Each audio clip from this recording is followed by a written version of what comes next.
আজকে শেষ বিকেলটা কাটাতে আমরা চলে এসেছি হিমছড়িতে। সমুদ্র পাড়ে পৌঁছাতেই চোখে পড়ল জেলে ভাইদের জাল টানার দৃশ্য।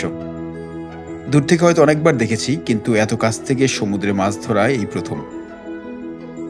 মুহূর্তটা সত্যিই অসাধারণ। মনে হচ্ছে আমি নিজেই মাছ ধরছি।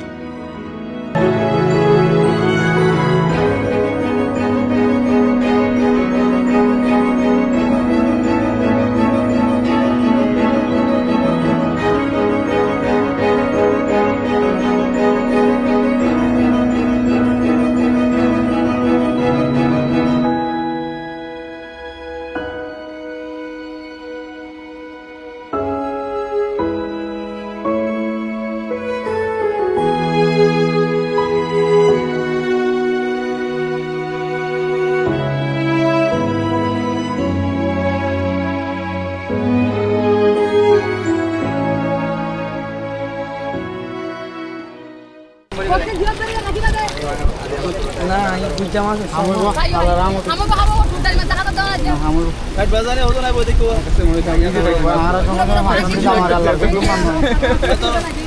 আর আরে সময় আসা হাত এরা আবার ফেলাই দিতে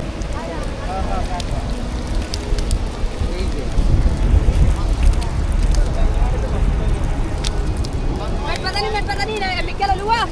Utawana met patani ba maten Mikel ba. Eta bet patani. তারও ইন্টারেস্টিং ব্যাপার, মানে ইন্টারেস্টিং একটা জিনিস দেখলাম, সেটা হচ্ছে মাছ ধরা দেখলাম।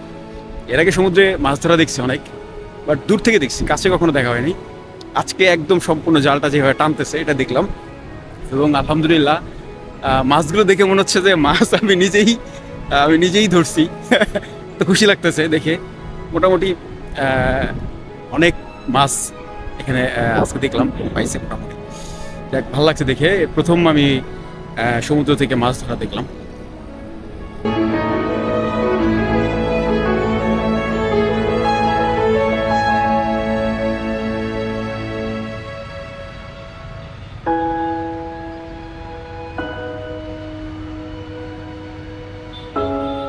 আসসালামু আলাইকুম সবাইকে, একটা বৃষ্টি বিকেলের শুভেচ্ছা।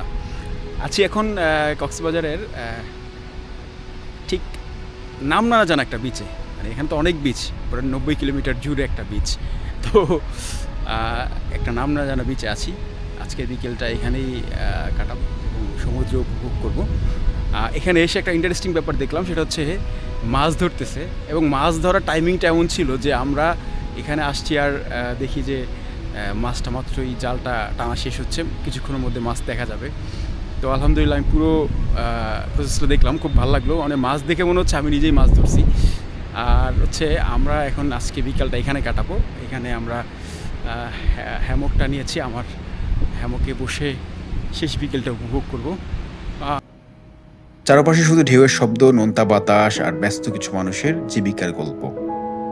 এরপরে আমরা হ্যামকে শুয়ে উপভোগ করছি শেষ বিকেলের শান্ত সময়টা। ধীরে ধীরে সূর্যটা সমুদ্রের উপরে হারিয়ে যাচ্ছিল, আর আমরা শুধু সেই সুন্দর মুহূর্তগুলো অনুভব করছিলাম।